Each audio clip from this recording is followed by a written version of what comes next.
आध्यात्मिक से संबंधित वीडियो देखने के लिए हमारे YouTube चैनल को सब्सक्राइब करें। श्रीमद् देवी भागवत महापुराण तृतीय स्कंद अथ चतुर्थो अध्याय।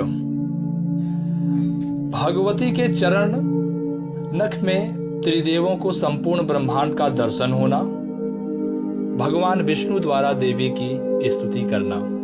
ब्रह्मा जी बोले, हे नारद, ऐसा कहकर जनार्दन भगवान विष्णु ने पुनः कहा, हम लोग बार बार प्रणाम करते हुए उनके पास चले।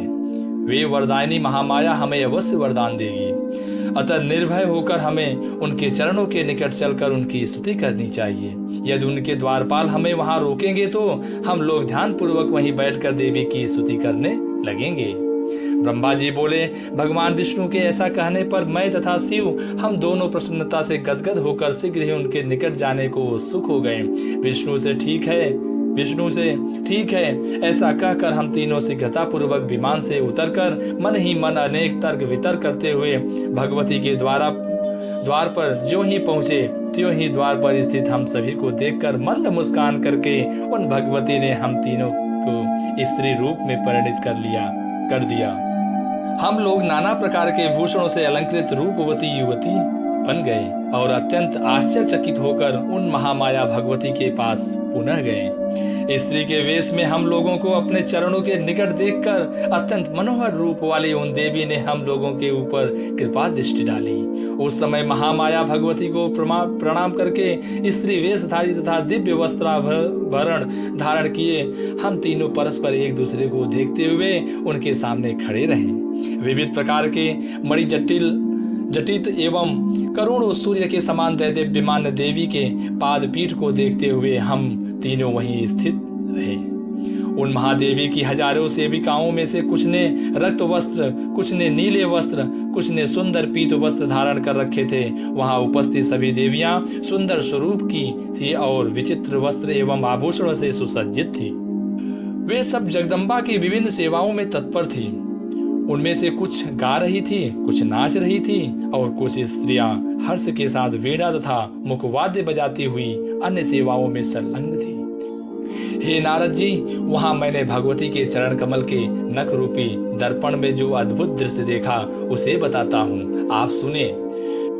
वहां मुझे समस्त स्थावर जंगमात्मक ब्रह्मांड में मैं, ब्रह्मा, विष्णु, शिव, वायु, अग्नि, यम, सूर्य, वरुण, चंद्रमा, विश्वकर्मा, कुबेर, इंद्र, पर्वत, समुद्र, नदियां, गंधर्व, अप्सराएं, विश्वावसु, चित्रकेतु, श्वेत, चित्रांगद, नारद, तुम्बरु, हाहाहू, दोनों अश्विनी कुमार, अष्टवसु, साध्य, सिद्धगण, पितर, शेष आदि नाग सभी किन्नर, उरग और राक्षस गण दिखाई दे रहे थे। बैकुंठ, ब्रह्मलोक तथा पर्वत श्रेष्ठ कैलाश, इन सब को हमने उनके पद नख में विराजमान देखा। उसी में मेरा जन्म स्थान कमल भी था और मैं चतुरानन उस कमल कोष में बैठा हुआ था। मधुकैटभ नाम के दोनों दानव तथा शेष साई महाविष्णु भी उसी में विराजमान थे। ब्रह्मा जी बोले, इस प्रकार परमेश्वरी के चरण कमल के नख में स्थित यह सारा दृश्य मुझे दिखाई दिया, जिसे देखकर मैं चकित रह गया और मन ही मन सोचने लगा, यह क्या है। मेरे ही समान विष्णु और शिव भी वहां आश्चर्यचकित होकर खड़े थे। उस समय हम तीनों ने समझ लिया कि समस्त जगत की जननी यही महादेवी है। इस प्रकार अमृतमय एवं कल्याणमय उस द्वीप में अनेक प्रकार के अद्भुत दृश्य देखते हुए हमारे 100 वर्ष व्यतीत हो गए। वहां की प्रसन्न वंदना एवं विचित्र अलंकारों से अलंकृत देवियां हम तीनों की अपनी सखियां समझती थी और हम लोगों भी उनके स्नेहपूर्ण सद्व्यवहार से मुग्ध थे तथा उनके मनोरम भाव को देखकर अति प्रसन्न थे। एक बार नारी रूप में स्थित भगवान विष्णु महादेवी भगवती श्री भुवनेश्वर की स्तुति करने लगे। श्री भगवान बोले, प्रकृति एवं विधात्री देवी को मेरा नमस्कार है। कल्याणी काम प्रदा वृद्धि तथा सिद्धि देवी को बार बार नमस्कार है। सच्चिदानंद स्वरूपिणी तथा संसार की योनि स्वरूपा देवी को नमस्कार है। आप पंचकृत्य विधात्री तथा श्री भुवनेश्वरी देवी को बार बार नमस्कार है। समस्त संसार की एकमात्र अधिष्ठात्री तथा कूट स्थला स्वरूपा देवी को बार बार नमस्कार है। अर्धमात्रा की अर्थभूता एवं हल्लेखा देवी को बार बार नमस्कार है। हे जननी, आज मैंने जान लिया है कि यह समस्त विश्व आप में समाहित है तथा संपूर्ण ब्रह्मांड की सृष्टि एवं संहार भी आप ही करती हैं। इस ब्रह्मांड के निर्माण में आपकी विस्तृत प्रभाव वाली शक्ति ही मुख्य हेतु है। अतः मुझे यह ज्ञात हो गया है कि आप ही संपूर्ण लोक में व्याप्त हैं। इस सत एवं असत संपूर्ण जगत का विस्तार करके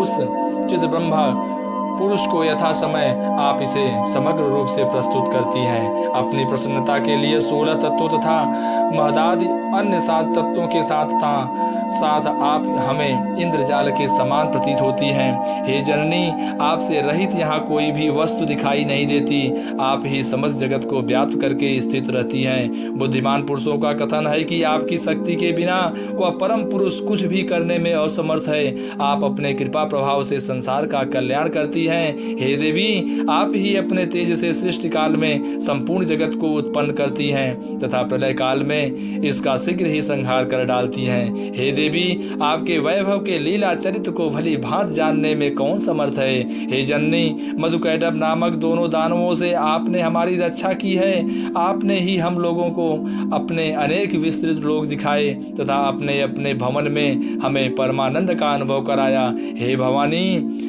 यह आपके दर्शन का ही महान प्रभाव है। हे माता, जब मैं विष्णु, शिव तथा ब्रह्मा भी आपके अपूर्व चरित्र को जानने में समर्थ नहीं है, तब अन्य कोई कैसे जान सकेगा। हे महिमामयी भवानी, आपके रचे हुए इस ब्रह्मांड प्रपंच में न जाने कितने ब्रह्मांड भरे पड़े हैं। हम लोगों ने आपके इस लोक में अद्भुत प्रभाव वाले दूसरे विष्णु, शिव तथा ब्रह्मा को देखा। हे देवी, क्या वे देवता अन्यान्य लोकों में नहीं होंगे? हम लोग आपकी इस अद्भुत महिमा को कैसे जान सकते हैं। हे जगदम्ब, हम लोग आपके चरणों में मस्तक झुकाकर यही याचना करते हैं कि आपका यह दिव्य स्वरूप हमारे हृदय में सदा विराजमान रहे, हमारे मुख से सदा आपका ही नाम निकले और हमारे नेत्र प्रतिदिन आपके चरण कमलों के दर्शन पाते रहें। हे माता, आपकी यह भावना हमारे प्रति सर्वदा बनी रहे। यह सब हमारे सेवक हैं और हम भी सर्वथा आपको मन से अपनी स्वामिनी समझते रहें। हे आर्य, इस प्रकार हमारा और आपका माता पुत्र का अनन्य संबंध सर्वदा बना रहे। हे जगदम्बिके, आप समस्त ब्रह्मांड प्रपंच को पूर्ण रूप से जानती हैं, क्योंकि जहाँ सर्वज्ञता की समाप्ति होती है उसकी अंतिम सीमा आप ही हैं। हे भवानी, मैं पामर कह ही क्या सकता हूँ। आपको जो उचित लगे आप वह करें, क्योंकि सब कुछ तो आप ही के संकेत पर होता है। जगत में ऐसी प्रसिद्धि है कि ब्रह्मा सृष्टि करते हैं, विष्णु पालन करते हैं और रुद्र संहार करते हैं, किंतु हे देवी, क्या यह बात सत्य है? हे अजय, सच्चाई तो यह है कि आपकी इच्छा से तथा आपसे शक्ति प्राप्त कर हम अपना अपना कार्य संपन्न करने में समर्थ हो पाते हैं। हे गिरिजे, यह पृथ्वी इस जगत को धारण नहीं करती है, अपितु आपकी आधार शक्ति ही समस्त जगत को धारण करती है। हे वरदे, भगवान सूर्य की आपके ही आलोक से युक्त होकर प्रकाशमान है।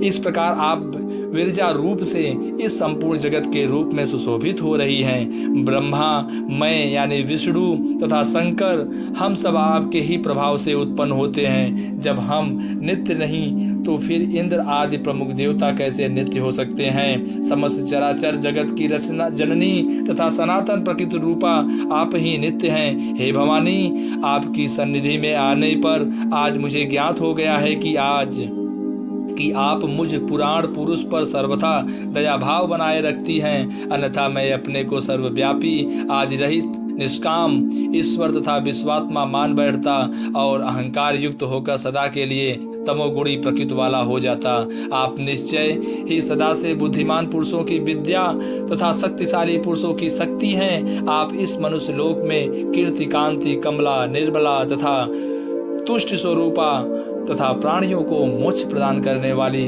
विरक्त स्वरूपा हैं। आप वेदों की प्रथम कला गायत्री हैं। आप ही स्वाहा सुधा सगुणा तथा अर्धमात्रा भगवती हैं। आपने ही देवताओं और पूर्वजों के संरक्षण के लिए आगम तथा निगम की रचना की है। जिस प्रकार पूर्ण महासमुद्र की विस्तृत तरंगे उस समुद्र का ही अंश होती हैं, उसी प्रकार आदि अंत से हीन निष्कलंक ब्रह्मा के जीव रूपी अंशों को मोक्ष प्राप्त कराने के उद्देश्य से ही आपने संपूर्ण जगत प्रपंच का निर्माण किया है। जीव को जब वह विदित हो जाता है कि संपूर्ण विश्व प्रपंच आप ही का कृत्य है, तब अमित प्रभाव वाली आप उसका उपसंहार कर देती हैं और अपने द्वारा किए गए मिथ्या किंतु रहस्यपूर्ण कार्य पर उसी प्रकार प्रमुदित होती है जिस प्रकार मनोहारी नाटक की रचना पर सफल नट संतुष्ट होता है।